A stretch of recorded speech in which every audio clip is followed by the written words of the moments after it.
Bonjour, je suis Hervé Bigal, l'agence Influence Active, spécialisée notamment en communication de crise. Je voulais revenir avec vous sur le bad buzz de Balenciaga, ce qu'on appelle le Balenciagate, et vous donner quelques tips si jamais ce genre de crise, de bad buzz devait arriver dans votre société ou pour votre marque. Avec ce Balenciagate, on assiste au fameux effet Streisand que l'on connaît tous. C'est en 2003, Barbara Streisand a tout fait pour empêcher la diffusion d'une photo de sa propriété, et l'effet a été que les gens se sont emparés de cette histoire, et le site Pictopia sur lequel aurait dû ne pas être affichée la photo a été vu plus de 420 000 fois. C'est donc devenu une théorie, le fameux effet Streisand. Vous essayez de cacher sur le web ou sur les réseaux sociaux et vous générez un afflux de trafic autour de l'objet à cacher.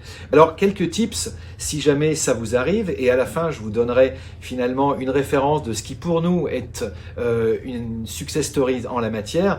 Premièrement, vous faites de vraies excuses loyales, franches, sincères, authentiques, et pas une pauvre story de 6 lignes que vous épinglez. Deuxièmement, vous enlevez évidemment l'objet incriminé.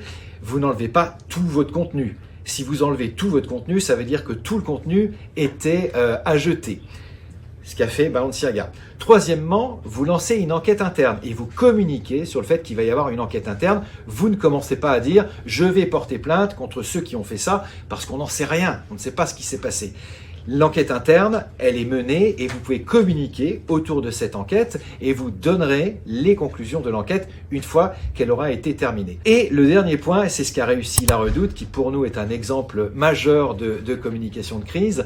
Ils en ont profité pour rebondir sur ce qui leur était arrivé, à savoir un homme nu qui avait été pris en photo en arrière-plan alors qu'on photographiait des jeunes enfants avec des maillots de bain qui étaient la gamme d'été de La Redoute. Et La Redoute a joué là-dessus après avoir respecté tous les tips dont nous venons de parler, et ils ont créé un jeu en disant « Waouh, il y a plein d'autres photos avec des erreurs, aidez-nous à les trouver ». Des erreurs bien évidemment qui ont été fabriquées par La Redoute. Ils en ont fait un jeu avec un concours, et ils ont su parfaitement rebondir, ce qui au départ n'était qu'un bad buzz. Si vous aimez notre contenu, n'hésitez pas à nous le dire en commentaire, et vous pouvez également liker.